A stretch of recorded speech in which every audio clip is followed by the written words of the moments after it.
Hello, and welcome to another Business Tech Planet video. Today, I'll be showing you a quick guide on how to fix the error. No free or busy information could be retrieved. Let's get started.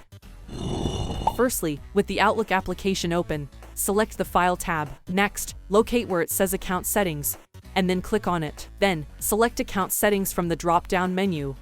Making sure you're in the Email tab, click on your account, then click on Change. Then on this window, select More Settings. Click on the Advanced tab. Then uncheck the Use Cached Exchange Mode box. Then select Apply. Now all you need to do is restart Outlook and see if the issue has been fixed. For a dedicated blog post on this issue, and for a more detailed overview of everything, click the link in the description below. That's it for today's video. We hope this resolved your issue. Subscribe for future related tutorials, and leave a comment down below if you have any questions or concerns. Thanks for watching.